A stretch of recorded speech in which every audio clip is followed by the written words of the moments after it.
கொடுத்ததே திரும்ப வரும். இந்த கருத்தை விளக்குற மாதிரி நான் ஒரு உண்மை சம்பவத்தை சொல்கிறேங்க. என்னுடைய உறவினர் ஒருவர், அவர் அரசு வேலை பெற்றது காரணம் தன்னுடைய அம்மா வழி தாத்தா தான் காரணம் அப்படின்னு அவர் ஒரு முறை சொல்லியிருந்தார். எனக்கு ரொம்ப குழப்பமாக இருந்தது. ஏன்னா அவங்களோட அம்மா வழி தாத்தா அவங்க 5-6 வயது இருக்கும்போதே காலமாயிட்டார். அது எனக்கு அவங்களே ஒரு முறை சொல்லியிருக்காங்க. அப்படிப்பட்டவர் எப்படி இவர் அரசு வேலை பெற உதவ முடியும் என்று நான் அவரிடமே விளக்கி சொல்லும்படி கேட்டேன். அப்பொழுதுதான் அவர் அந்த கதையை சொல்ல ஆரம்பித்தார். இப்போது அவர் சொல்வதை அப்படியே நான் சொல்லுகிறேன். 40 வருஷங்களுக்கு முன்னாடி நான் அரசு வேலைக்காக மிகவும் பல முயற்சிகள் எடுத்தேன். ஆனால் என்னுடைய முயற்சிகள் அனைவும் பலன் அளிக்கவில்லை. மிகவும் சோர்வாக இருந்தேன். அப்போது என்னுடைய பாட்டி சொன்னார், நம்முடைய ஊர்க்காரர் இங்கு மாவட்ட கல்வித்துறை அதிகாரியாக வந்திருக்கிறார், நீ அவரிடம் போய் ஆலோசனை கேள், ஏதாவது வழி கிடைக்கும் அப்படின்னு என்னுடைய பாட்டி சொன்னாங்க. அவங்க சொன்னபடி உடனே நான் என்ன பண்ணேன், அந்த அதிகாரி நேரில் சென்று பார்த்தேன். அவர் நான் சொல்வதெல்லாம் பெரும்படை கேட்டுக்கொண்டு, உங்களுக்கு என்னால் முடிந்த உதவி நிச்சயமாக செய்கிறேன், கடவுள் உங்களை காப்பார் என்று சொல்லி அனுப்பிவிட்டார். இது பொதுவாக கவலைப்படுபவர்களை ஆற்றுப்படுத்துகின்ற ஒரு செயலாக நான் எடுத்துக்கொண்டு நான் வந்துவிட்டேன். அந்த நிகழ்வை நான் மறந்து விட்டேன். ஆனால் சுமார் 6 மாதங்கள் கழித்து அந்த கல்வி அதிகாரி என்னை கூப்பிட்டு அனுப்பினார். நான் நேரில் சென்றபோது அவர் ஒரு அரசு பள்ளியில் ஆசிரியராக என்னை நியமனம் செய்த ஒரு பணி ஆணையை என் கையிலே கொடுத்தார். அந்த பணி ஆணையை பார்த்தவுடன் நான் அழுதே விட்டேன். ஏன்னா நான் அரசு அந்த வேலைக்காக அந்த அளவு கடுமையாக போராடி இருக்கிறேன். அந்த அதிகாரி, நீங்கள் உடனே இந்த பணியில் சேருங்க என்று எனக்கு அறிவுரை கூறினார். நான் அந்த பணியில் சேர்ந்து ஒரு வாரம் கழித்து மரியாதை நிமித்தமாக அந்த அதிகாரியை இனிப்புடன் சென்று சந்தித்தேன். அவர் என்னை அமர வைத்து, நான் இந்த வேலை உங்களுக்கு எப்படி கிடைத்தது தெரியுமா என்று கேட்டார்.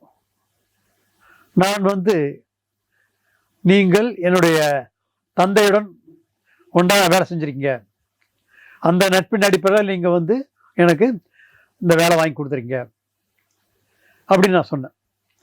ஆனால் அவர் இல்லை என்று மறுத்து விட்டார். இந்த வேலை உங்களுக்கு கிடைக்க காரணம் உங்களது தாத்தா தான், உங்களுடைய அம்மாவுடைய அப்பா தான் காரணம் என்றார். எனக்கு உண்மையிலே ஆச்சரியமாக இருந்தது. என்னுடைய அம்மா வழி தாத்தா 5வது 6வது வயசிலேயே காலமாகிவிட்டார். அவர் எப்படி எனக்கு இப்போது வேலை வாங்கி தர முடியும் என்று நான் அவரிடமே கேட்டேன். அப்பொழுதுதான் அவர் ஒரு உண்மை சம்பவம் ஒன்றை அவர் தெரிவித்தார். நமது ஊரில் உள்ள ஆரம்ப பள்ளி நடுநிலை பள்ளியாக உயர்த்தி அரசாங்கம் ஆணை அனுப்பியது. அதுக்கு கட்டடங்கள் கட்டணும்னா 50% நிதியை அரசாங்கமும் மீதி 50% நிதியை பொதுமக்களிடம் நன்கொடையாகவும் பெற வேண்டும் என்று ஒரு விதி இருக்கிறது. எனவே பொதுமக்களிடம் நன்கொடையை பெறுவதென்றால் யார்கிட்ட போய் பார்க்கறது, முதல் யார்கிட்ட போய் வாங்கிறது அப்படின்னு எங்களுக்கு ஒரு யோசனை வந்தது. அப்பொழுதுதான் உங்களது தாத்தாவுடைய ஞாபகம் வந்தது. ஏனெனில் அவர் அந்த ஊரிலேயே மிகப்பெரிய மிராசுதாரர். அது மட்டுமின்றி அவர் தயால குணம் கொண்டவர். எனவே அவரிடம் முதலாக பள்ளி வளர்ச்சிக்காக நிதி கேட்கலாம், நன்கொடையாக கேட்கலாம் என்று நாங்கள் அவரிடம் போய் கேட்டோம். அவர் பள்ளி வளர்ச்சிக்காக என்று கேட்டவுடன் எதுவும் பேசாமல் சுமார் 100 ரூபாய் கொண்டு கொடுத்தார். 1950களில் முற்பகுதியில் அந்த 100 ரூபாய் என்பது மிகப்பெரிய தொகை. இப்படி எதுவுமே எந்த கேள்வி கேட்காமல் கொடுத்தது எங்களுக்கு பெரும் மகிழ்வாக இருந்தது. அதன் பிறகு நாங்கள் பல இடங்களில் நன்கொடை பெற்று கட்டிடத்தை கட்டி முடித்து விட்டோம். ஆனால் இன்றும் அந்த கட்டிட வளர்ச்சியில் உங்களது தாத்தா கொடுத்த நன்கொடை தான் மிக மிக முக்கியமானது என்பது எங்கள் அனைவருக்கும் தெரியும். நீங்கள் என்னிடம் உங்களுடைய குறையை சொன்னபோது உங்களுக்கு நிச்சயம் உதவ வேண்டும் என்று நான் அப்பொழுது முடிவு செய்து விட்டேன். ஏனென்றால் அன்று உங்களுடைய தாத்தா எங்களுடன் பேசி நன்கொடை கொடுத்தது இப்பொழுதும் என் கண்முன் நேராடுகிறது. எனவே உங்களுக்கு கட்டாயம் உதவி செய்ய வேண்டும் என்று முடிவு செய்து விட்டேன். உங்களது தாத்தா எப்பொழுதோ செய்த உதவி இப்பொழுது உங்களுக்கு அரசு வேலையாக திரும்ப வந்திருக்கிறது. அதனால தான் சொன்னேன், உங்களது தாத்தா தான் இந்த வேலை உங்களுக்கு ஏற்பாடு செய்து கொடுத்தேன் என்று சொன்னேன். இவ்வாறு அவர் கூறினார். ஆக நாம் இந்த உலகத்திற்கு எது கொடுக்கிறோமோ அது நிச்சயம் நம்மிடம் திரும்ப வரும் என்பது இதன் மூலம் தெரிகிறது. மேலும் அது நமக்கோ அல்லது நம்முடைய சந்ததியினருக்கோ கட்டாயம் திரும்ப வரும். வேண்டாம் வேண்டாம் என்று சொன்னாலும் நிச்சயம் வரும். அதில் எந்த விதமான சந்தேகம் இல்லை. அதுபோல தீமை செய்தாலும் அது நிச்சயம் பல மடங்காகி நம்மையே சேரும் என்பதை உணர்த்தும் வகையிலான ஒரு சம்பவத்தை ராமாயணத்திலிருந்து நான் உங்களுக்கு இப்பொழுது எடுத்து கூறுகிறேன். தசரத சக்கரவர்த்தி வேட்டையாடுவது மிக வல்லமை படைத்தவர். அதிலும் ஒளியை கொண்டு அந்த திசையில் அம்பெய்து மிருகங்களை வேட்டையாடி வீழ்த்துவதில் அவருக்கு ஒரு சிறப்பு திறமை இருப்பதாக சொல்றாங்க. அப்படி ஒரு முறை தசரத சக்கரவர்த்தி வேட்டையாடுவதற்கு சென்று கொண்டிருந்தார். அப்பொழுது பக்கத்தில் ஒரு நதியில் யானை நீர் குடிப்பது போன்ற ஒரு சத்தம் வந்தது. உடனே அவர் அந்த சத்தம் வந்த திசை நோக்கி அம்பை விட்டார். அடுத்த நிமிடம் ஐயோ அம்மா என்ற மனிதனின் குரல் கேட்டது. அவர் பதறி போய் வேகமாக அந்த இடத்துக்கு போனார். போய் பார்த்தா அங்கே ஒரு சிறுவன் கையில் 2 பாத்திரங்களில் தண்ணி எடுத்து போவதற்காக வைத்துக்கொண்டு அப்படியே விழுந்து கிடக்கிறான். அவனுக்கு உதவி செய்யறதுக்காக இவர் போன போது அந்த பையன் சொன்னான், ஐயா என்னுடைய அப்பா அம்மாங்க கண்டு தெரியாதவங்க தாகத்தினால ரொம்ப கஷ்டப்படுறாங்க, அவங்களுக்கு முதல்ல தண்ணி கொண்டு போய் கொடுங்க அப்படின்னு சொல்ல உயிரை விட்டுறோம்.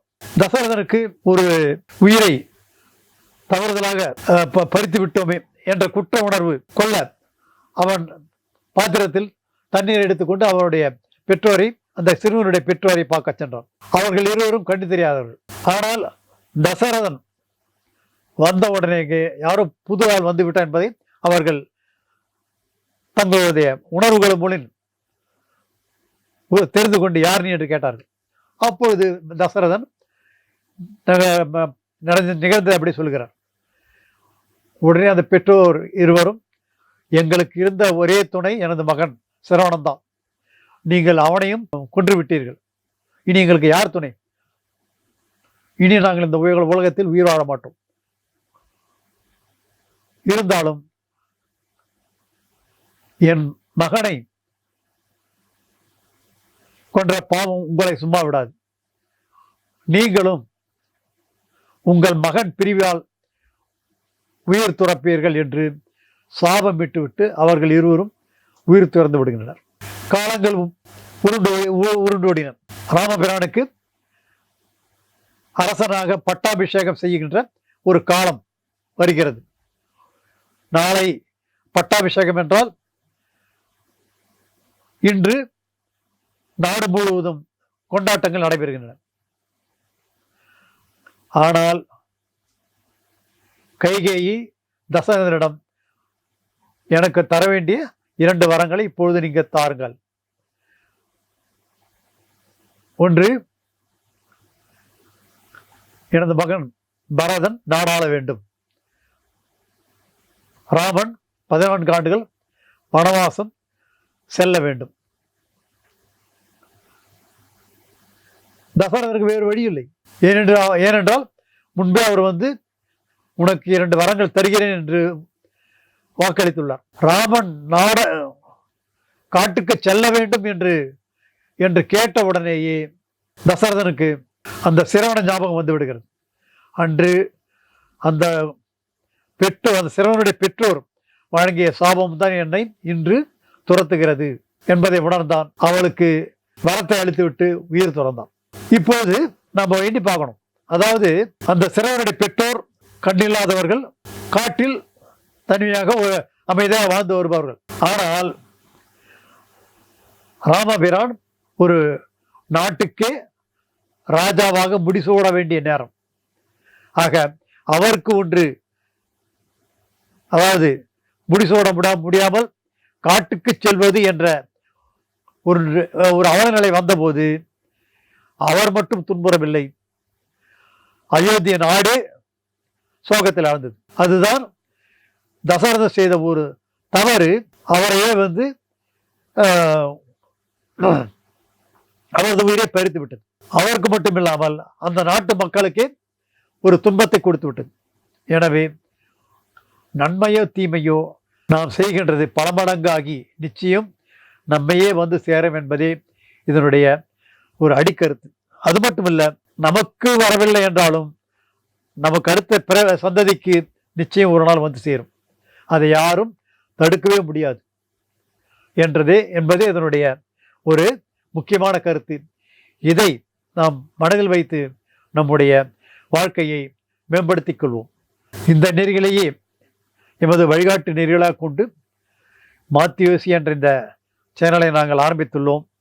நீங்கள் அனைவருக்கும் இந்த எங்களது சேனலுக்கு ஆதரவினை வழங்கும்படி அன்புடை கேட்டுக்கொள்கிறோம். இதை பற்றி உங்களுடைய கமெண்ட்டுகளை கமெண்ட் பாக்ஸில் தெரிவிங்கள். லைக் பண்ணுங்க, ஷேர் பண்ணுங்க. மேலும் பெல் ஐக்கானை கிளிக் பண்ணி இதனை சப்ஸ்கிரைப் பண்ணுங்க. எல்லோரும் வாழ்க வளமுடன். வணக்கம்.